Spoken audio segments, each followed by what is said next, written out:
Salut les marques, salut les smarts et bienvenue dans le supplément SmackDown de Catch-Up, votre émission qui résume et analyse chaque semaine le dernier épisode du show bleu de la WWE SmackDown Live. Je suis RM et je suis accompagné aujourd'hui par l'ami Chris. Salut Chris. Salut Yerem, salut peuple de Catch-Up. Bienvenue dans Voilà. la review la plus chaude de l'année. Ah oui, chaud, très très chaud. Bon voilà, hein, la preuve, la canicule a laissé sur le carreau tous les vieux meubles qui étaient venus la veille à Raw. À SmackDown, on n'a que de la viande fraîche, du petit jeune. Voilà, du rookie, du trentenaire dans la force de l'âge. La preuve avec Xavier Woods et Biggie qui étaient aux commentaires pour une bonne partie de la soirée, mais pas jusqu'au bout. Au début, j'ai cru qu'ils allaient faire toute la soirée. Mais non, ils sont venus juste faire... C'était un peu étrange, cette table des commentateurs. De toute façon, il y avait David Otunga. J'ai cru comprendre que le papa de Byron est décédé et que du coup, c'est pour ça qu'il n'était pas là. Ouais. Et Michael Cole était là aussi. Corey Ouais. Graves, je sais pas pourquoi il était absent, Corey Graves. Je Non sais plus, ouais. Remplacé Ils par se Michael Cole. ils se sont mis trop cher hier avec Stone Cold, certainement après le show. Vu comment ils étaient déjà grave bourrés pendant le main event, donc je pense que... Il n'y a pas eu des inondations là dans la ville là, avec tous les fûts de bière qu'ils ont déversés, à mon avis. Avec la light, là, la binouse dégueulasse là, américaine, là. Ouais, mais c'était la bière de Stone Cold. Hein. Je sais pas si vous avez parlé lors de votre review de Monday Night Raw, mais je crois que c'était la bière de Stone Cold. Il a sa propre brasserie. Ah, carrément. Ah bah non, on n'a pas relevé ce détail, hein, tu vois. Il a sa propre brasserie. Je crois que ça s'appelle Cold Skull ou Bull Skull ou un truc comme ça, genre crâne de taureau ou je sais pas quoi. C'était la casquette qu'il portait alors. Bah, ça devait être ça, ouais. Casquette justement avec Skull, je sais pas quoi, et tu vois, j'ai pas en tête, et donc c'était ça, la casquette. Ok, d'accord. Tu sais, il fait comme Shawn Michaels, hein, il fait l'auto-promo sur ses casquettes. Oui, il fait du placement de produits. Il y a eu des hommes sandwich, hein, nos anciens, nos légendes. Et ouais, pas con quand même. Hein. Faut payer les factures. Et puis t'as vu, il a dit que il prenait exemple sur Catch-Up et que dorénavant il faisait un podcast lui aussi, quoi. J'ai bien aimé son hommage à notre émission, quoi. Ah bah écoute, hein, si on peut aider. Tiens, il y en a un qui est là pour aider, c'est Shane O'Mac. Il arrive sous une nuée de huées. Il accuse Kevin Owens d'utiliser en fait les médias sociaux, hein, notamment Twitter. C'est que Kevin Owens est un grand maître de ce réseau social. Il se cache derrière tout ça, mais il accepte le challenge de Kevin Owens pour un match à SummerSlam à Toronto. Et Toronto, c'est pas n'importe où. Toronto, c'est tout simplement la ville où il y a un an, Kevin Owens a annoncé qu'il abandonnait, qu'il quitte, comme il l'avait dit. On a un vidéo package de Shane O'Mac. Je t'avoue que je me souviens plus très bien. Je me suis pas souvenu beaucoup de pourquoi on en était arrivé là il y a un an. C'est vrai qu'il avait la larme à l'œil, hein, à l'époque, Kevin Owens. Ça fait peine à voir. T'as une défaite face à Seth Rollins. Ah oui. À l'époque, il en pouvait plus. Il considérait qu'il était pas considéré justement avec Sami Zayn entre autres. Et voilà, il était un peu en mode dépression, quoi. Hein. Il était un peu sous Xanax à l'époque, je pense, Kevin Owens. Ouais, bah, il a eu des périodes comme ça, il a l'air d'être un petit peu, c'est roller coaster façon Kevin Owens, hein, il y a des bonnes périodes et des mauvaises périodes. En ce moment, on est dans une bonne période où en tout cas, il est remonté comme une horloge suisse, le petit Kevin Owens, puisque je sais plus, ouais, il arrive, oui, il arrive dans l'intro. Ouais, c'est ça, il arrive dans l'intro et donc il veut tout simplement botter le cul de Shane O'Mac, mais qui ne veut pas botter le cul de Shane O'Mac aujourd'hui? Je te le demande, mon bon Chris. Sauf que Shane O'Mac lui dit si tu viens me botter le cul maintenant, on annule le match de SummerSlam.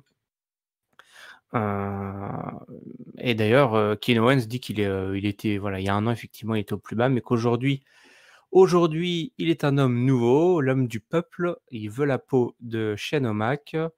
Et un petit peu plus tard, on a une petite séquence d'ailleurs qui nous book le main event, tout simplement.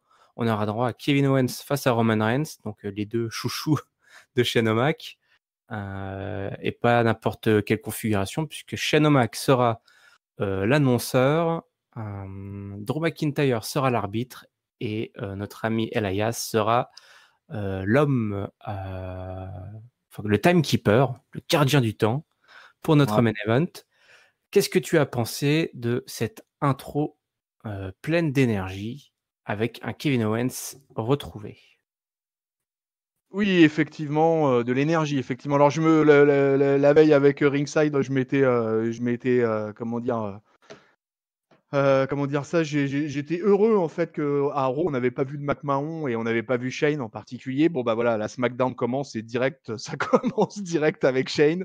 Donc bon, Je vous avais manqué, hein. ouais, voilà, ouais, c'était pas possible de passer plus de 2 shows consécutifs sans Shane, donc voilà. Donc j'ai trouvé plutôt sympa en fait, l'interaction avec le public, de Floride qui a bien chambré, qui lui a chanté du You Can't Wrestle, qui lui a chanté du CM Punk, qui lui a chanté un peu tout ce qui lui passait par la tête quoi, au public, donc c'était plutôt sympa. Et donc du coup, ça faisait alors, truc important quand même, c'est que Shane a quand même, signalé que le match face à Kevin Owens, c'est si Kevin perd, il devra quitter, la WWE. Donc il met dans la balance un peu la carrière de KO, quoi. Donc voilà, encore le fait du prince, hein, encore le fait du fils d'eux, quoi. C'est un vrai scandale, en sérieux, quoi. La WWE, vraiment, je ne comprends pas ce népotisme. Mais et voilà. Et du coup, alors, écoute, j'ai été étonné par le booking du match, puisqu'en fait, sur le coup, j'ai été surpris qu'il annonce Roman Reigns. J'ai dit, tiens, deux face. Ah ouais? Et puis surtout que là, KO, il est vraiment en mode face en ce moment, hein. Il peut pas être plus au taquet que ça en termes de babyface. Donc écoute, bon, ça lançait plutôt pas trop mal le show. Bon, je reste quand même toujours vachement dubitatif sur Shane McMahon. Je suis vraiment très très étonné du traitement en fait qui est donné avec lui, quoi. C'est assez bizarre. Alors de ce que j'ai lu, il a vraiment aucun pouvoir en termes créatifs de ce qui se dit partout. En fait, il a un contrat de talent, en fait, hein. Il a un contrat de catcheur, hein. Il a un simple contrat de catcheur chez McMahon, apparemment. Donc j'imagine qu'il respecte ses lignes, quoi, qu'il respecte son texte. Et puis bah c'est vers ce chemin-là que l'emmène la WWE. Et je vais dire un truc énorme de ma part, mais pour le coup, bah, j'ai envie de dire que ça marche puisqu'on est presque dans une configuration où Shane O'Mac est quasiment le top heel de la fédération à l'actuel. T'en penses quoi, Irem, de ça? Moi, j'en pense que tu as tout à fait raison, mon bon Chris. Ah ouais? Là, je pense que la question se pose même pas, le top heel à l'heure actuelle, alors à SmackDown, la question se pose pas du tout puisqu'en fait, si tu regardes du côté de la title picture, on y reviendra plus tard avec Kofi Kingston, les méchants s'enchaînent mais aucun ne reste alors que Shane O'Mac, il est là depuis un bon bout de temps, il occupe du temps d'antenne, il accapare tous les faces, il attire tous les faces à lui. C'est ça un top heel, hein, c'est celui qui attire tous les faces à lui et qui prend du temps d'antenne Ah ouais, ouais, et qui se fait huer à chaque fois qu'il apparaît à l'écran donc je là suis la question complètement se d'accord pose avec ça, hein. Bon, moi ah je le considère comme un très mauvais catcheur et enfin, j'ai même du mal à lui donner l'appellation de catcheur, mais je reconnais que depuis 2-3 semaines là, je trouve que ça va mieux. Et ça va tellement mieux qu'il se permet même, pendant d'ailleurs justement le moment où il se fait chambrer par le public, etc., de quasiment rire sous cap, on va dire. Et je trouve qu'il rentre de plus en plus dans ce fameux personnage de top heel et que du coup, bah, c'est pas si mal que ça. Et moi qui étais vraiment à la limite vraiment de couper les shows à force de le voir tellement il m'insupportait, bah, je trouve que ça va mieux. ouais, il fait référence en disant, puisque les spectateurs, à ce moment-là, dans la salle criaient, «You can't wrestle» et il fait: «Bah oui, mais j'ai battu quand même Roman Reigns» ou un truc comme ça, tu vois? Il se fait des petites piques, tu vois? Donc Ah ouais. il est à fond dans ce personnage et ça lui va très, très bien et c'est un super méchant. Moi, j'aime beaucoup, Shane O'Mac. Effectivement, là où c'était chiant, c'était toute la période où on le voyait à Raw et à SmackDown. Il y avait juste pas besoin de ça, mais ça, je pense que bah, voilà, c'était pas propre à Shane O'Mac, c'était ce nouveau système de la wildcard là qui foutait le bordel de toute façon. L'autre, méchant d'ailleurs, c'est Shinsuke Nakamura, même si lui, on le voit un petit peu moins souvent, mais il est là ce soir et il est pas seul. Il vient avec Apollo Crews pour un match, compétitif entre les 2, hein, où Nakamura va distribuer, tous ses coups de pied, dans la tronche d'Apollo. Apollo Crews, bah, écoute, il fait pas le figure, hein. Il a le match, toi qui aimes bien tenir, le compte de la durée des matchs, il me semble que c'était un match qui a duré presque 10 minutes, assez costaud, assez solide. Et à la fin, évidemment, le champion remporte la mise. Un Kinshasa pour coucher l'ancien membre de la NXT. Et Nakamura qui est un petit peu en colère, qui est vraiment un vrai méchant. Passage à tabac d'Apollo Crews. Bon, on est un petit peu perdu Il est peut-être sur la... Ouais, Shinsuke, moi je le trouve pas mal hein, en champion intercontinental. Hein. ouais, il remonte du caractère. Je trouve qu'il va mieux là ces derniers temps là, où son personnage s'était un peu enterré et je trouve que depuis qu'il a repris l'Intercontinental Championship, je trouve que ça va mieux. Et je vais dire le match, j'en aurais bien repris 3-4 minutes de plus même. Parce que Il était costaud. j'ai trouvé Apollo performant, qui a bien fait sortir de ses limites Shinsuke. J'ai trouvé que c'était un combat vachement intéressant en fait. Et Et des beaux near fall, des beaux contres. ouais. Il y a eu plusieurs moves qui ont même fait limite croire à la victoire de Apollo, qui a eu un gros moment là, et où il a placé un Olympic Slam, quoi, un petit hommage à Kurt Angle au passage là. Et pour le compte de deux, qui a bien fait soulever la foule. Et non, moi j'ai bien aimé ce combat, quoi. C'était bien sympa. Alors on a été le problème, c'est que tu vois, on ne présente pas est-ce que Apollo Crews va être un contender possible ou pas. Si tu veux, c'est le seul truc qui me pose un petit peu souci dans l'Intercontinental Picture là, c'est que C'est la question que j'allais te poser, c'est-à-dire que on avait comment il s'appelle, Ali qui était venu titiller un petit Nakamura et qui s'est retrouvé simplement avec une petite vignette. Bah moi, ce que j'aimerais revoir enfin, je sais pas ce que tu en penses, mais c'est une grosse scène de contender autour de ce titre intercontinental et qu'on nous rebalance des matchs à 6 avec des échelles autour du train intercontinental, parce que c'est ce qui fait vivre la mid-card. Et typiquement, on a plein de contenders hyper compétitifs qui peuvent nous proposer des sacrés matchs. Donc, je sais pas ce que tu en penses, voilà. mais plutôt que de faire apparaître des pseudo-contenders une fois par semaine, qu'en fait, ah bah non, c'est pas lui, c'est un autre, tu mets tout ça dans un gros match à 6 avec une échelle, et puis ça te fait un bon match de 15 minutes, et puis ça te remplit des weekly. Bah ouais, enfin moi je peux que te rejoindre là-dessus de toute façon, quoi. Le Intercontinental à plusieurs occasions, il a été remis en jeu dans des gros matchs à 3, à 4, à 5, dans des ladder matchs, dans différentes choses, et à chaque fois ça a donné du spectacle, hein. Du temps aussi où le Miz et Ziggler bataillaient pour le titre intercontinental. Ils avaient souvent Sami Zayn aussi qui venait s'intercaler, ou d'autres comme ça, et ça nous a donné souvent du bon catch, quoi. Donc et c'est pour ça que je reviens sur le Apollo Crews de Nakamura. Si tu veux, c'est ce qui m'a étonné, c'est que justement, voilà, il n'y a même pas eu, les commentateurs ont même pas fait une allusion, tu vois, pour dire ah bah tiens, ça y est, Apollo, il va peut-être se positionner, etc. Non, on a eu zéro allusion. Voilà, c'était un match pour le plaisir du match, quoi. Bon, pourquoi pas. Ah, parce que même dans la défaite, effectivement, bon, le mec a perdu son match, tu vas pas le présenter comme un contender, mais tu peux dire qu'effectivement, il lui faut pas grand-chose pour le devenir, par exemple, et tu fais enchaîner les mecs comme ça. Donc voilà, j'espère que la semaine prochaine, je sais pas, je pense que c'est une belle occasion là qu'il faut saisir, parce que je suis un peu saoulé, moi, un peu blasé par ces titres secondaires qui enchaînent les... Ouais, Le titre US, c'est pareil, toi. oui, c'est vrai que ça tourne toujours entre deux mecs en général, chose d'autre. Surtout que il devrait profiter un peu de la vibe parce que après, il a fait un petit retour à NXT qui a été bien marqué où en fait il a été super over auprès du public. Il a affronté Kushida et dans un bon match. Hein, si vous avez l'occasion de voir, c'était le NXT de la semaine dernière. Donc si vous avez l'occasion, il y a un Kushida versus NXT Reunion. voilà, ça a été l'occasion, je pense, pour Apollo aussi de se faire du bien dans la tête parce que voilà, il a été super bien accueilli par le peuple jaune. Et du coup, il a été plutôt pas trop mal accueilli aussi par le public de Miami cette semaine à SmackDown. Donc moi, je suis assez pour hein, de donner sa chance à Apollo Crews et qu'il affronte avec l'or en jeu le Shinsuke Nakamura qui semble en ce moment marcher sur l'eau, quoi. Les de Miz et de Dolph Ziggler, eh ben merci, c'est sympa puisque c'est la séquence qui a suivi. On a eu un Miz TV avec Shawn Michaels comme invité. Woods et Biggie qui sont toujours aux commentaires, mais plus pour très longtemps, là, ils sont comme des oufs, qui ne seraient pas comme un ouf à danser sur la musique de Shawn Michaels. Le match Shawn Michaels est très bien accueilli par le Miz. Michael explique lui aussi, avant, il était jeune et il voulait être comme les légendes. Il était un petit peu jaloux des légendes. Mais tout ça, maintenant, c'est du passé. C'est toute une belle famille. D'ailleurs, une famille qui s'est agrandie puisque la nuit précédente, ils ont accueilli Seth Rollins dans la clique, slash DX, slash ce que tu veux. Donc, c'est vrai que c'était un moment très sympa. D'ailleurs, je crois, tu parlais de Ricochet en off pendant que j'étais parti là.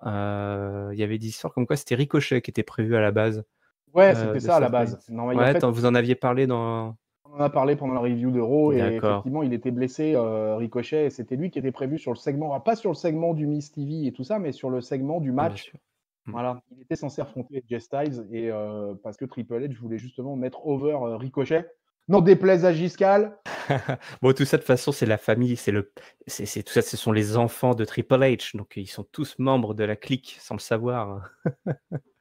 Bon, ensuite, on a Dolph Ziggler qui arrive, hein, notre petite zigounet là, qui débarque. Il vient insulter Shawn Michaels. Il se dit bah voilà que si je devais finir comme toi, je préférerais qu'on me débranche. Euh, Visiblement, Dolph Ziggler en a encore et toujours sur la patate. Lui, avant, il était fan de Shawn Michaels. C'est vrai qu'on les a beaucoup comparés, hein, tous les deux. Oui. Mais il s'est dit bah voilà, Shawn Michaels, à chaque fois le mec qui est revenu et à chaque fois bah il a foiré quoi. Donc il a foiré autant que Goldberg qui revient dans un dans un ring. Alors, Ouais, étonnant hein, d'ailleurs ce shoot de Ziggler sur Goldberg quoi. je pense que la WWE a vraiment mal digéré cet épisode de Goldberg parce que là clairement c'est un shoot qui vient d'en haut quoi, si tu vois ce que je veux dire. Donc, Tiens, le- je vais faire une petite blague sur Goldberg. ouais, effectivement. Mais c'est pas les seuls, hein. Ils sont tous un peu shootés les uns les autres. Toi, c'était un peu pareil à NXT du côté avec le bro, là, Matt. Matt Riddle, qui s'est fait tirer les oreilles parce qu'il avait dit du mal de Goldberg, alors, tu vois. Et maintenant, c'est eux qui en disent du mal, va comprendre un petit peu la logique. Bon, voilà, Shawn Michaels, il embarrasse tout le monde quand il revient. Shawn Michaels, d'ailleurs, ouvre son cœur et il dit, bah voilà, effectivement, mec, bah, je vais pas dire que je suis pas d'accord avec toi, c'était embarrassant.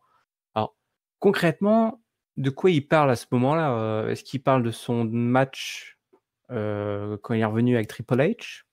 Est-ce Ah qu'il parle juste du Raw Reunion? non, je sais pas. En fait, il fait pas une allusion vraiment claire par rapport au match avec Triple H. Je crois pas. Je crois en fait, il dit qu'il est d'accord avec Ziggy, que c'était gênant. Mais quand il dit que c'était gênant, en fait, sur le coup, moi, j'ai pas bien pigé si s'il parlait par rapport au match de Goldberg ou par rapport à. Bah, je sais pas. J'ai pas trop pigé là à ce moment-là, quoi. Mais Bon, bah écoute, libre interprétation alors aux auditeurs. je pense que c'était ça. En fait, chacun peut Mais il lui interpréter. met un gros taquet en lui disant que ce qui est le plus embarrassant, c'est que Dolph Ziggler a fait sa carrière comme un Shawn Michaels de division 2. Michaels reste Shawn Michaels et Dolph Ziggler dit attends, tu sais, il n'y a qu'un Shawn Michaels de division 2 ici et je l'ai en face de moi, donc ça envoie les gros shoots. Miz s'interpose et lui dit écoute mec, il y en a ras-le-bol, t'es toujours en train de te plaindre, si tu dois faire quelque chose, fais quelque chose, si tu veux que ça bouge, c'est à toi de bouger, il y en a ras le cul. Je te préviens, ça va mal se terminer. Dolph Ziggler, donc les deux reviennent presque aux mains, quoi. Hein, et à ce moment-là, ça se termine avec, je crois, ouais, Miz qui se prend une patate, Ouais, et ouais. puis Michaels qui se prend un super kick Voilà, dans la c'est tronche ça.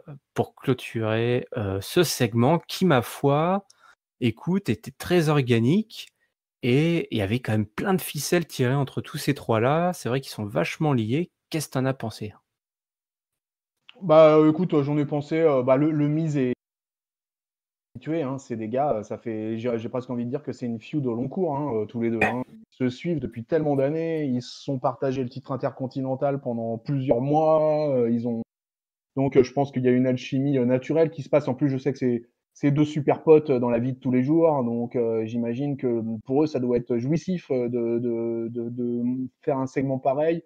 en étant en présence d'un Hall of Famer qui joue le jeu, parce que c'est ça qui a été bien avec HBQ, c'est qu'il a vraiment joué le jeu pendant tout le segment, donc c'était plutôt sympa, c'était assez rythmé, et puis ça se termine de bonne aloi, quoi, hein, comme tout se termine à la WWE, avec des super kicks dans la face, et puis des punchs, quoi, et puis voilà, et puis tout le monde est ravi. Donc je pense qu'on va se diriger vers une nouvelle feud encore, entre Dolph et le Miz, hein. J'ai l'impression qu'ils sont partis sur un programme tous les deux, là. Hein. Incroyable, hein, qui l'aurait cru. Ah ouais. Les alignements étaient inversés lors de leur dernier face à face. C'est bien ça. Hein.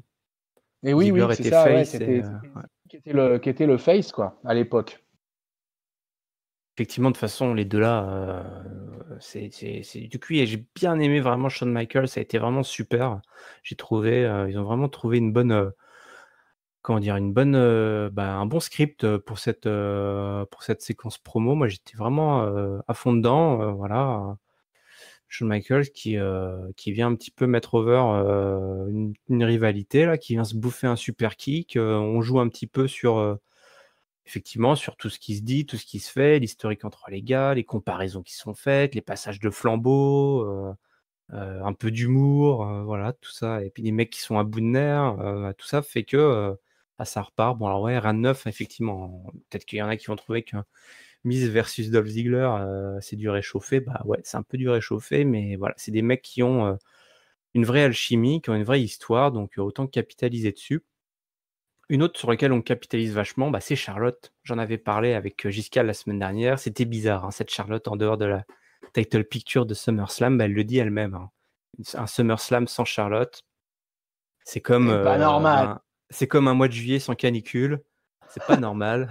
Ça ne doit pas exister. Et évidemment, elle a un match ce soir contre Ember Moon. Tout simplement, elle veut montrer que elle a sa place. Sauf que Bayley arrive rapidement au début du match et Ember Moon en profite pour choper la victoire en moins d'une minute là. Et à la fin, alors que Bayley et Moon repartent bras dessus bras dessous, et ben Ember Moon, qu'est-ce qu'elle fait? Elle balance Bayley sur le ring, elle place son éclipse sur les deux et pour montrer c'est qui la patronne. Donc voilà, Mais ouais. on rajoute un petit peu de caractère à tout ça. C'est ce qu'on se disait la semaine dernière. On était un petit peu circonspect. C'est bien beau de nous mettre Ember Moon, mais maintenant il faut rajouter de l'animosité. Ben, on l'a eu là en moins de 3 minutes. Emballé, c'était pesé. Et ouais, on a revu la Ember Moon un peu de NXT là pendant ces quelques minutes là. Je l'ai retrouvé un peu comme du temps du show jaune, quoi. Donc je suis plutôt content de voir Ember Moon remonter un peu, remonter la pente. Et après, bon, on nous fait le coup classique les catcheurs qui sont dérangés par un autre catcheur et que du coup il y en a un, ça te perturbe tellement qu'il perd. Voilà quoi, un grand classique de catch. Mais du coup ça marchait plutôt bien et puis je pense que ça a été fait pour positionner justement Ember Moon un peu là-dedans. Donc moi je trouve que c'est plutôt bien foutu. Et puis bah Charlotte, très franchement, malgré sa défaite et malgré l'éclipse qu'elle a pris dans la face, je m'inquiétais pas beaucoup pour elle, particulièrement par rapport à SummerSlam, et la suite va me donner raison en fait. Un qui a fait une avance rapide là sur sa carrière, c'est Kofi Kingston. Kofi Kingston, hein, ça fait 11 ans qu'il a galéré pour en arriver là. Et il nous annonce tout simplement, parce qu'on savait déjà hein, qu'à SummerSlam, il voudra affronter nul autre que Randy Orton, la Vipère. On parlait d'historique, de mecs qui ont une alchimie, de mecs qui sont liés pour la vie.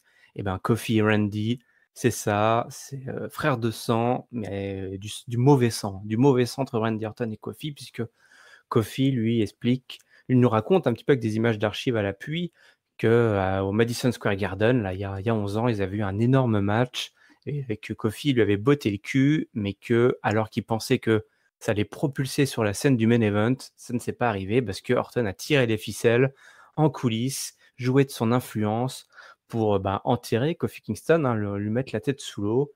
Mais ça n'a pas découragé Kofi Kingston, il a continué à se battre pendant 11 ans, et aujourd'hui, c'est lui qui a la ceinture, c'est lui le champion de la WWE poids lourd, et il est temps enfin d'affronter Randy Orton pour retrouver cette place qu'il aurait dû avoir il y a 11 ans.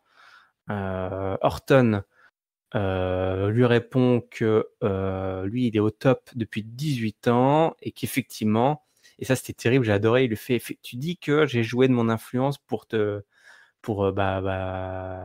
nuire, et bah tu as raison, c'est ce que j'ai fait. Mais c'est pas ma faute, je suis comme ça, je suis juste Randy Orton, c'est comme ça que ça marche, je suis moi, j'ai pas besoin d'avoir un faux accent jamaïcain de balancer des pancakes. Je fais des main events et je gagne et c'est tout. C'est aussi simple que ça. Et d'ailleurs, tu devrais me remercier, Kofi, parce que c'est grâce à moi que tu es là, puisque c'est moi qui avais blessé Ali. Donc, en plus, toi, on nous crée du lien, hein, tout ça ne vient pas de nulle part. Tu ne mérites pas ce titre et je vais te le reprendre.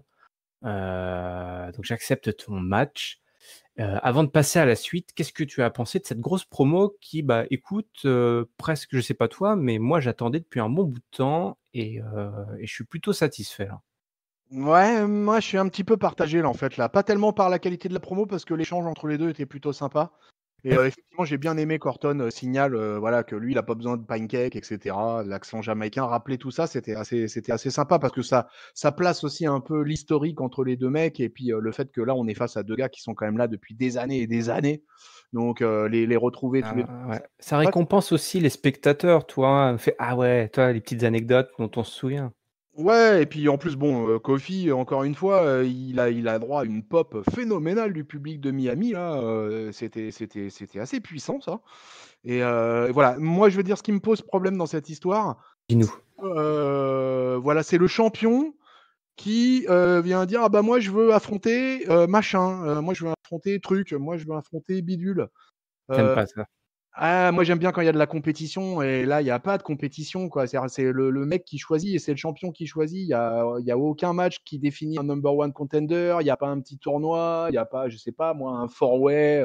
Tu vois, il se passe. Ça se joue juste sur une promo et en plus c'est le champion qui provoque cette promo pour choisir son adversaire. Donc ça, moi, je t'avoue que moi je suis pas un super fan quoi. Moi j'aime bien quand il y a un peu de compète et là pour le coup bah là-dessus on n'en aura pas eu du tout quoi. Donc Ouais. après, effectivement, au vu de l'historique entre les deux mecs, ça nous annonce un match sympa, quoi. Mais bon, du coup, bah, ça fait quand même que Randy Orton se retrouve encore une fois dans le main event, encore une fois dans la title picture principale. Donc bon, je pense que ça va être assez clivant. Hein. Je pense qu'il y a des gens qui vont adorer et puis il y a des gens qui vont totalement détester ça, hein, parce que je pense qu'il y a des gros haters de Orton. Heureusement, tout le monde ne déteste pas Ricochet comme Giscal, mais il y en a aussi qui détestent Randy Orton. Bon, Mais alors, ceux qui détestent Orton, est-ce qu'ils vont pas justement kiffer le fait que l'Orton qui déteste va affronter Kofi Kingston, qui justement est un petit peu la victime depuis tout ce temps-là de Randy Orton. Et si on a un beau payoff qui est que Kofi bat Randy Orton à SummerSlam, je pense que tout le monde va être content à la fin. oui, voilà, c'est un espèce de truc, c'est la catharsis, quoi. C'est l'explosion face à la victoire de Kofi devant l'ennemi juré depuis tant d'années. Donc écoute, ouais, ça passe bien de toute façon. Moi, je note quand même, j'ai trouvé vraiment Orton vraiment bon au micro et Kofi, écoute, je pense que c'était peut-être l'une de ses meilleures promos depuis qu'il est champion, quoi. Si c'était pas Ah. la meilleure, en tout cas. Bon, c'est Il pas a été, difficile. ouais, c'est vrai que parce que dans cet exercice-là, il est pas toujours génial. Et mais là, pour le coup, il était seul, pas de New Day autour de lui et tout, et il a, ouais, bon exercice de style entre les deux. Bon, de toute façon, tout ce petit monde ne se quitte pas tout de suite, puisque en fait, on a Samoa Joe, toi. En là de la compète, tout est de la compète. Samoa Joe, il veut de la compète. Bon, Samoa Joe, il cherche la compète, mais il gagne pas. C'est ça qui est un peu dommage. Mais Samoa Joe il débarque et ça intrigue un petit peu Randy Orton qui décide de rester pour regarder le match. Il a raison, après tout. Autant profiter. Il l'a dit, hein, il utilise son influence. Bah là, après tout, s'il veut regarder un match depuis le ringside, il peut le faire. Donc on a un match assez costaud, assez solide entre les deux. Même si ça reste assez classique, hein, mais il y a toujours l'intensité de Samoa Joe. Kofi Kingston est là, il saute dans tous les sens, mais on a une intervention de Randy Orton qui débarque, provoque la disqualification. Je sais plus qui c'est qui l'attaque d'ailleurs, Randy Orton. Personne en fait, si. Bah, il vient se mettre, il vient se mettre au milieu. Il essaye de placer en fait un RKO sur Kofi, mais Kofi l'évite Et du coup, les deux restent un petit peu comme des cons. Samoa Joe se relève, veut attaquer Randy Orton, sauf que Randy Orton lui fout un RKO. Et après, Kofi Voilà. Kingston place son Trouble in Paradise pour étaler Randy Orton pour bien montrer que c'est le Trouble in Paradise qui est le finisher le plus létal, comme tu aimes le dire, du moment. Le C'est RKO, clair. c'est fini. Quoi qu'on en dise. Il redescend dans la chaîne alimentaire. Et voilà, Et donc on ouais, a eu un petit match. un beau selling de Joe sur le RKO. Ouais, parce Euh, qu'il allait le chercher, hein. ouais. Et puis Joe, c'est quand même un sacré gabarit, quoi. Donc il faut le mettre, hein. Donc Joe est. Passer de la position verticale, horizontale, avec une incroyable facilité, alors que bon. Ouais, mais il est agile, hein, Joe, hein. Il paraît pas comme ça, mais en fait, il est vachement agile. Et puis en fait, c'est un mec qui est habitué en plus à combattre des gars d'un gabarit cruiserweight, on va dire entre guillemets. Et du coup, non, Joe, c'est vrai que en fait, tu l'as dit au tout début de ta présentation, mais c'est vrai que Joe, lui, il cherche de la compétition, lui, il fait des matchs. Il n'était pas plus tard que la veille à Raw. Il avait un match face à Roman Reigns. Le lendemain, il a un match face à Kofi Kingston. Mais voilà, Joe ne fait que perdre sans arrêt, sans arrêt, sans arrêt. C'est incroyable, hein. À part la petite ellipse avec le titre US là qu'il a eu pendant vraiment pas longtemps, mais qu'il a eu quand même. Mais sinon, c'est incroyable le nombre de matchs que peut perdre Samoa Joe à la WWE. C'est assez terrible. Je pense qu'à la TNA, ils doivent bien rigoler, quoi. Quand tu penses qu'à la TNA, il a eu une streak d'invincibilité qui a duré je sais plus combien de temps. Mais à la WWE, c'est un peu tout le contraire. Il passe son temps à perdre. Mais c'est marrant parce qu'il ne perd aucune crédibilité en même temps. Tu vois, et il a la même pop Non, ouais. que On le le Joe. compare, les gens le comparent, commencent à le comparer de plus en plus à des mecs comme Mark Henry, toi, Ouais, un peu. des gros costauds qui peuvent être menaçants à tout moment parce que c'est des mecs c'est des sacrés gabarits de base et qui peuvent à tout moment. Mais c'est vrai que ça commence à être un peu long, mais de toute façon, c'est difficile, hein, pour tous ces mecs de NXT là. À trouver leur place. Et lui, il est clairement plus là pour mettre over des top babyface que pour être Ouais, lui c'est ça. C'est ça. en haut de la chaîne alimentaire, quoi. Ouais. Je pense que de toute façon, clairement, en plus, c'est quand même un vétéran, hein, Samoa Joe. Donc, je pense que oui, effectivement, il est dans ce rôle pour mettre over les babyface, comme tu dis, et il le fait bien. Moi, je trouve qu'il le fait bien. Joe, moi, je le trouve super crédible. Et puis voilà, c'est exactement comme Mark Henry, t'as tapé dans le mille. C'est un mec, si demain il revient et puis qu'il chope le titre suprême, on n'en sera pas choqué, en fait. Parce qu'on se dit, ah bah ouais, il est dangereux, quoi. Il est dangereux, ce mec-là. Donc, bah Bien ouais, sûr. il a eu une mauvaise passe, mais là, bim, bah voilà, il a décidé de repéter des gueules et puis de récupérer de l'or, et puis bah voilà, il y est arrivé. Donc on ne sera pas choqué outre mesure si demain Joe retrouvait le main event et puis chopait de la ceinture, quoi. Donc Tu sais, c'est comme ce mec qui cherche tout le temps la bagarre dans les bars, dans les soirées et tout. Des fois, c'est lui qui en met des bonnes et des fois, il s'en prend dans la tronche. Mais c'est pas grave, tu le revois le lendemain au même bar à chercher les ornoises à d'autres mecs, quoi. avec le patron du bar qui dit mais t'es revenu toi. Oui, c'est ça. Mais t'as pas compris la dernière fois? Non, j'ai pas compris. Compris quoi? Et pouf, pif, paf, allez. Ouais, je lisais une stat là, de tous les anciens champions NXT, il y a seulement 3, superstars qui ont un bilan positif de victoires-défaites dans les pay-per-view du main roster. Est-ce que tu saurais deviner lesquels? Les Oh, c'est champions fou ça. NXT, donc Trois, il y a depuis seulement trois. Depuis ouais, 2012, depuis la création de la nouvelle mouture titre. NXT, tu veux dire? Ouais, depuis la création du titre, donc la nouvelle mouture NXT, donc et le sacre de Seth Rollins à l'époque. Putain, c'est incroyable quoi. Bah dans les trois déjà, il y a Pay-per-view, hein, des victoires en pay-per-view au main roster.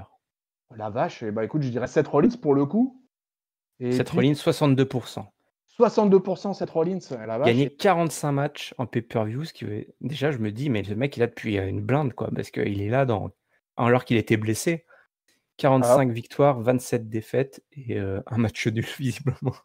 d'accord. Attends, c'est incroyable ça. Il y a que seulement 3, c'est surtout le chiffre de 3 en fait. Après, finalement, peu importe le catcheur, c'est là que tu te dis que vraiment la montée dans le main roster est vraiment, vraiment compliquée, quoi, hein. Que la Big League, c'est vraiment à Raw et SmackDown que ça se passe et pas à NXT, hein.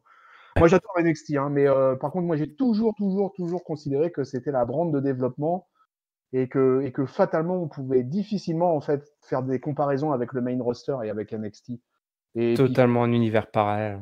ouais, et finalement, ce que tu dis, bah, ça rejoint complètement ça, hein, voilà, le fait qu'il y ait que 3 mecs. Et vas-y, dis-moi, du coup, les 2 autres gars, c'est qui à part Le cette autre? 2e, il est toujours là d'ailleurs, on va en parler juste après là. C'est un mec qui a un peu un souci de double personnalité. Ah, d'accord, OK. Et le Finn 3e? Balor. D'accord. Balor, 60% de victoire, 12 à 30% de 8. victoire. Ouais, Ah, 12 grâce à au 8. démon, ça. Voilà, donc Grâce j'imagine qu'il a dû apparaître 12 fois déguisé, enfin avec un pot de peinture sur la tête. Et le troisième, alors celui-là, tu vas pas le trouver, c'est Neville, qui était à Oh! 60% aussi, mais bon, et après, c'est pas des mecs qui ont enchaîné beaucoup de matchs. Il avait gagné 6 fois et perdu 4 fois. D'accord, Après, des mecs qui sont pas trop d'accord. mal situés, c'est Kevin Owens, qui a 43% de victoire. Ah ouais. Où Biggie c'est qui que a 40%, Biggie, mais grâce au New Day, hein, toi. oui, oui, oui. Et Grâce au New Day. où c'est que tu trouves ces stats-là? Ça m'intéresse, ça. C'est sur Reddit, sur Squared Circle, tu sais, le Ah topic oui, de, OK, sur d'accord. Reddit. T'as toujours des mecs Sur qui balancent des anecdotes et je suis tombé là-dessus la dernière fois et j'ai fait tiens. Et devine qui a d'accord. le plus faible pourcentage. De victoire? Ouais. Des anciens NXT, tu veux dire? En l'occurrence, un mec qui a 0 victoire en pay-per-view et 5 défaites. Donc il est récent, il est jeune. Voilà, on a dit ça. Bah, Apollo Crews, non? Non, Andrade. Apollo Crews n'a pas été champion NXT. Ah non, Apollo Crews n'a Ouais, pas été champion NXT. Andrade, tu l'as deviné, c'est Andrade. Ah, c'est Andrade. D'accord. Putain, Andrade, il a pas gagné un seul match en pay-per-view. Ah, c'est triste quand même, ça, hein. Ah, c'est un peu triste. Après, il a souvent été mis dans des matchs pour des titres et tout, du coup, sans pour autant qu'on lui donne, c'est pareil, c'est pour faire briller les mecs en face, toi, donc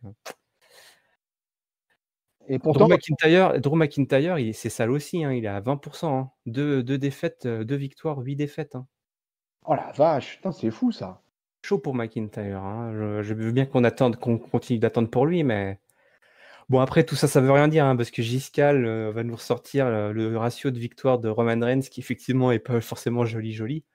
Donc tout ça, ça veut rien dire, mais bon, il y a quand même des trucs, ça fait un petit point de départ pour discuter. Ça On va continuer si tu veux bien, puisqu'on s'approche gentiment du main event. Mais avant ça, on a Finn Balor. Je vous parlais de Finn Balor, 60% de victoire en pay-per-view.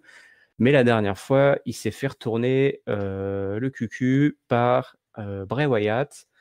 Bray Wyatt qui est arrivé donc en clown démoniaque. Là, il est interviewé par Kayla qui lui dit bon alors, c'était un peu difficile là ces dernières semaines, t'as perdu ton titre intercontinental et Bray Wyatt t'a attaqué. Fait ouais, effectivement, je sais pas trop ce que Bray Wyatt a dans la tête. Est-ce que ces marionnettes font là? Ou pourquoi il a attaqué Foley la dernière fois?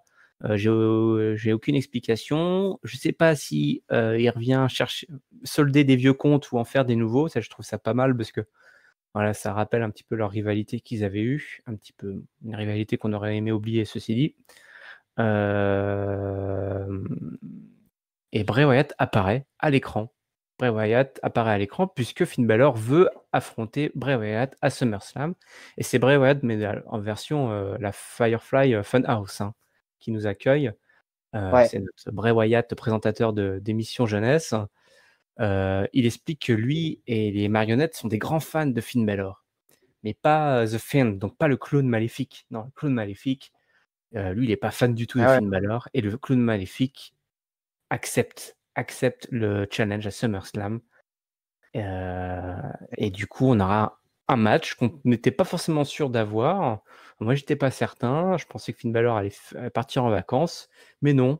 Grosse affiche quand même, je trouve déjà pour Bray Wyatt là, affronter Finn Balor à SummerSlam. On lui donne pas du jobber pour commencer. Et c'est pas mal, ça nous change un petit peu.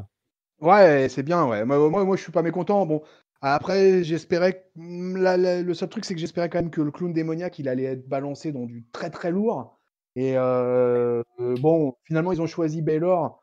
C'est Mal peut-être déjà, hein. c'est peut-être pas mal malgré tout, quoi. C'est quand même, le truc, c'est que voilà, on n'a pas mis, ils ont décidé, ils ont fait le choix, en tout cas, de pas mettre, Bray Wyatt dans une feud avec une ceinture en jeu. Ils ont Oh, mais décidé attends, on a le temps. dans une première feud intermédiaire.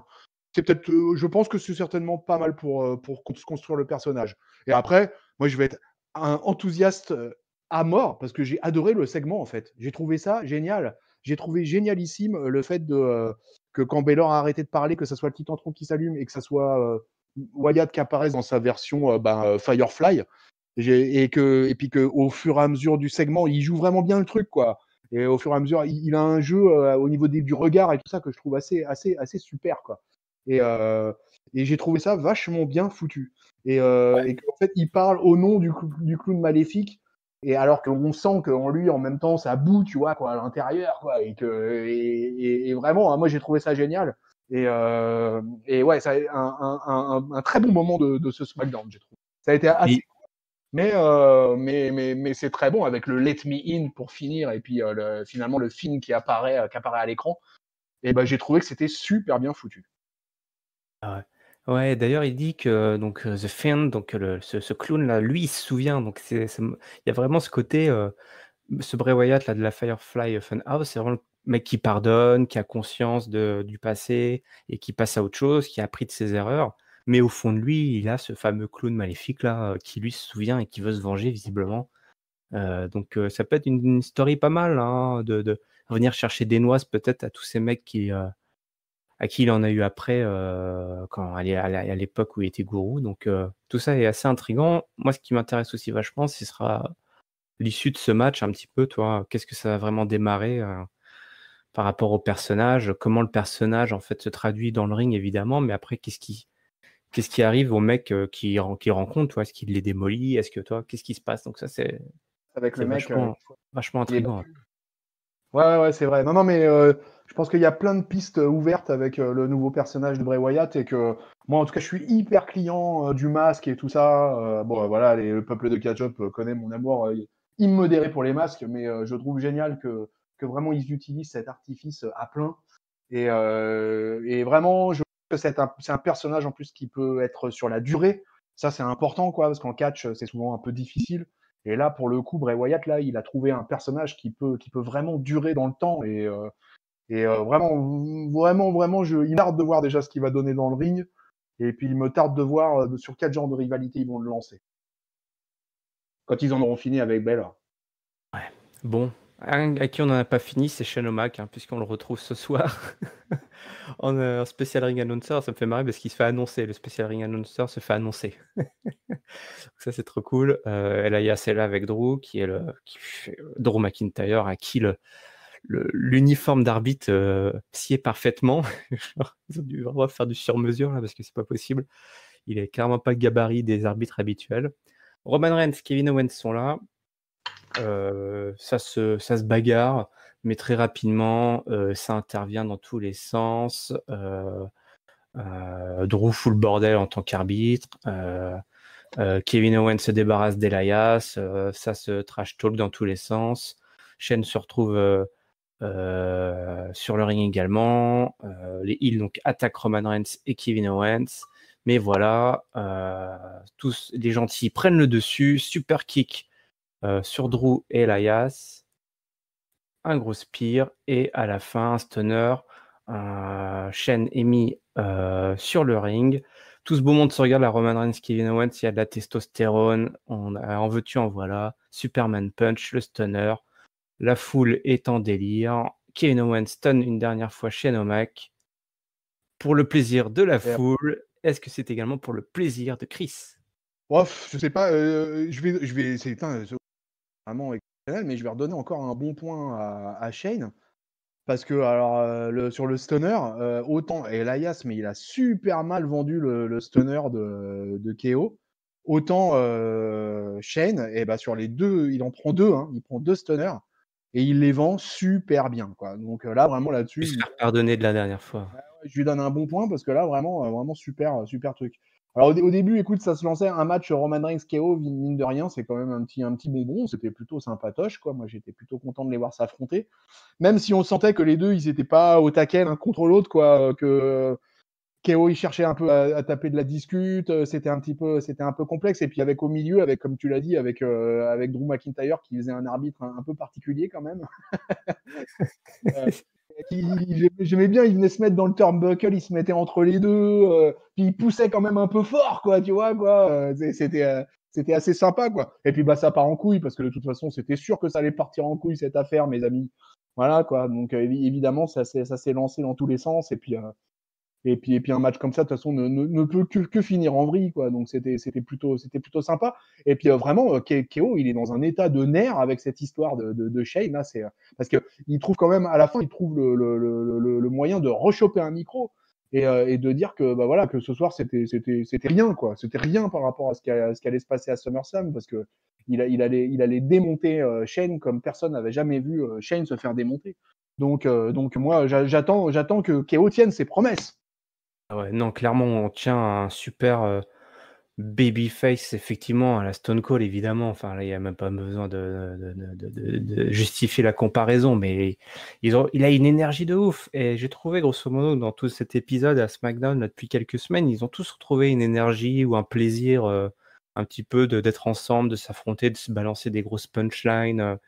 Je sais pas, est-ce que c'est parce que en coulisses ça se passe mieux ou est-ce que je sais pas.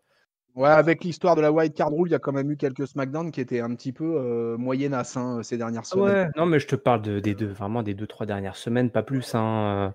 Là, vraiment, on commence seulement à retrouver un petit peu un semblant d'ossature et des mecs qui ont vraiment de la chimie, qui ont du temps et les scripts sont Ouais, meilleurs. ouais. Tu vois. Les scripts sont meilleurs. Je sais pas si c'est parce qu'ils sont plus libres.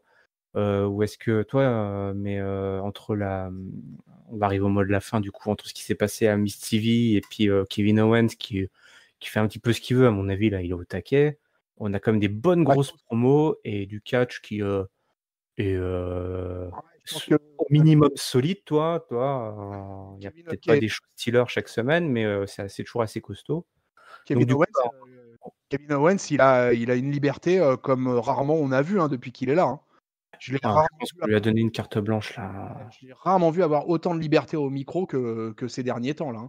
Hein. Kevin Owens, c'est un catcheur génial. Hein. Franchement, ce mec, il est aussi bon en heel qu'en face, quoi. Qui passe de l'un à l'autre, bah il y a pas de problème, quoi. Il est. Ce genre de face, quoi. Ce face qui veut tout casser. Ouais. Non, mais il est vraiment. Enfin, moi vraiment, Kevin Owens, il m'impressionne tout le temps parce que voilà, il peut changer de personnage, il peut changer d'histoire, il peut changer. Il y a pas de problème, il s'adapte. Et c'est vraiment une des pépites du roster quand même. J'ai un Kevin Owens, il est pas à la IW, il est à la WWE et c'est pas pour rien quoi, hein, parce que il fait partie des tout grands hein, quand même dans ces années 2010-2020 là. Pour moi, il fait partie vraiment des grands catcheurs. Alors au début, quand j'ai commencé à connaître ce mec-là, je le comparais souvent à Bam Bam Bigelow pour l'expliquer. Je trouvais qu'il avait dans le moveset et dans le même physiologiquement, tout ça, quoi, je trouvais qu'il me faisait beaucoup penser à Bam Bam Bigelow. Mais par contre, au micro, pour moi, c'est un des meilleurs actuels. Quoi. Au micro, quoi, voilà. Quoi. KO, tu lui donnes le micro, et bah, quoi qu'il arrive, tu sais que ça va être du bon qui va arriver. Micro, c'est Boom Boom Bungalow plutôt. Pas mal, pas mal, pas mal. Bon, écoute, on arrive au mot de la fin. Si tu veux bien nous partager ton top, ton flop et ta note, Chris, dis-nous tout. Alors, ouais, ma note elle va pas super haute parce que c'était pas mal, mais je peux pas.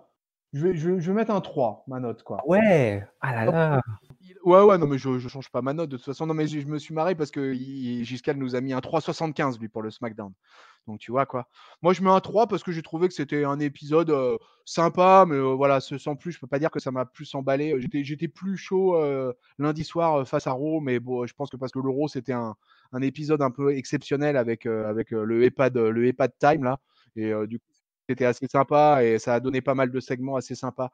Mais en fait, mais par contre, tu vois, je mets un 3, mais j'ai eu un peu le même problème que Arrow. Arrow, j'ai eu du mal à trouver un flop.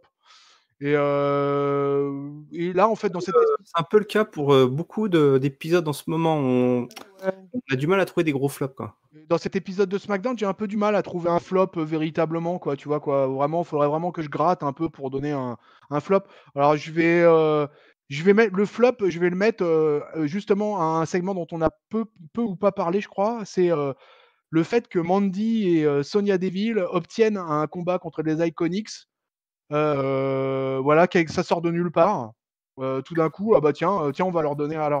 Alors, il va falloir me préciser parce que j'ai eu un doute sur le fait de est-ce qu'on leur donnait un shot, un title shot, ou est-ce qu'on leur donnait un combat qui pourrait peut-être éventuellement leur donner un shot. Donc, les amis, dans les commentaires, si vous pouvez me donner la précision, parce que moi, je suis pas sûr de moi sur ce coup-là. Ouais, Donc, non, effectivement, c'était pas clair. ouais, c'était pas clair. Est-ce que c'était un match de contender ou un match ou une véritable opportunité, un véritable title shot? Ah, c'est pas un shot. Heureusement, en direct, on a un commentateur qui nous parle. Donc voilà, bah, je peux vous dire en direct. Donc effectivement, c'est pas un shot. Et donc effectivement, c'est bien un match qui peut-être, si elles le gagnent, leur donneront un title shot. Donc voilà. J'ai l'impression que ça fait des semaines que c'est ça. Hein. Bon. Ouais, C'est un peu ça, ouais, ouais, voilà. Et puis, du coup, mon top, je vais le donner au main event parce que moi, j'ai trouvé vachement sympa ce bordel organisé. Et ouais, avec un gros match, avec un Kevin Owens énorme, avec un Roman Reigns comme je l'aime. Voilà, donc du coup, le main event, le SmackDown terminé de belle manière et du coup, c'était assez sympa. Donc, je vais donner mon top, pardon, au main event. Ok, bah écoute, moi, mon top, c'est le petit Miss TV, là. J'en ai eu plein des tops, en fait. Toutes les promos, pour moi, étaient au top. Donc, j'en prends une parmi toutes, mais j'ai beaucoup aimé Miss TV, là. C'était un super épisode, j'ai trouvé. Shawn Michaels, qui a vraiment a servi vraiment à quelque chose. Si c'est toujours un plaisir de le revoir, mais voilà. En flop, j'ai pas de gros flop non plus. Je vais mettre tout simplement ce flou artistique là, qui entoure le titre intercontinental avec la petite vidéo de Ali. Je comprends pas qu'est-ce qu'il faut à faire des vidéos dans ces escaliers alors qu'il était venu titiller Nakamura il y a 1 ou 2 semaines. Je pense qu'on peut faire un truc beaucoup plus simple, c'est de faire ces mecs-là un petit peu plus se croiser et de faire une belle scène autour du titre intercontinental. Et ma note, eh ben pour moi, c'est un 4, parce qu'on était bien focus là sur SummerSlam. On a eu des grosses promos qui ont confirmé ou voire ouvert des programmes là pour SummerSlam. On a eu du catch qui était, ma foi, assez costaud. Donc c'est un bon 4, ça y est. Je reviens enfin à mettre des 4 à SmackDown, ça fait plaisir. Donc c'est super encourageant pour la suite, quoi. On est chaud. Il n'y a pas besoin d'avoir une canicule, il suffit de regarder Raw et SmackDown. Enfin, ça dépend du public, mais en tout cas, là, cette semaine, on était plutôt gâtés à différents niveaux. Du coup, c'est l'heure de l'autopromo, comme Rafa aime le dire. Catch Up, évidemment, c'est votre podcast qui résume et analyse tous les shows de la WWE. C'est très simple pour nous suivre. Il suffit de vous abonner, soit à Spotify, iTunes ou PodCloud pour l'audio, même sur YouTube pour la vidéo. Et surtout, n'hésitez pas à balancer les commentaires. Dites-nous votre top, votre flop et votre note à l'épisode. Et surtout, n'oubliez pas de partager, de mettre des notes, parler de catch-up autour de vous. Il y a un petit lien vers notre Discord. Si vous voulez taper la discute avec Giscal, lui dire que ce mec est fou à vouloir mettre des 5 à des shows avec que des vieux, n'hésitez pas à venir le lui dire en face à face. Je te remercie, Chris, de t'être prêté à l'exercice, d'être venu nous rendre visite là à la Maison Bleue. Tu es toujours le bienvenu. Eh ben, merci à toi, ça m'a fait plaisir, Yerem, de commenter ce show avec toi, quoi. La road to SummerSlam est lancée. Ouais, elle est lancée, elle est bien lancée et on va la prendre ensemble si vous voulez bien cette route là. On va faire un beau covoiturage tous ensemble avec tout le peuple de Catch-Up et on se donne rendez-vous la semaine prochaine. D'ici là, on vous souhaite à toutes et à tous une bonne semaine pleine de catch. Salut, salut. Yerem, salut peuple de catch-up, salut jeune junior.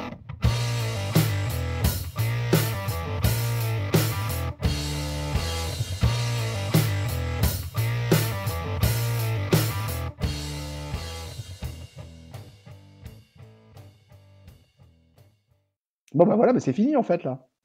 Irem, c'est parti. Il est parti. Il faudrait que je comble les peuples de catch-up. Vous voyez, on a des chroniqueurs qui sont des pères de famille respectés et respectables. Et du coup, voilà, il accourt. Quand un enfant pleure, c'est pas beau ça. C'est un babyface en fait, Irem. Faut pas croire ce que dit, je sais pas moi, Giscal par exemple, je sais pas, juste comme ça. Mais en fait, c'est un babyface, Irem. C'est un bon père de famille. Bon, j'irai pas jusqu'à dire que Giscal est un heel, parce que c'est pas vrai, vous le savez tous. Giscal, c'est certainement le chroniqueur le plus enthousiaste de l'histoire de tous les podcasts de l'univers. Donc, on aurait du mal à transformer Giscal en top heel. Ringside a des petits côtés top heel par moment, mais hier, il a mis une bonne note à Raw. Comme quoi, des fois, on change.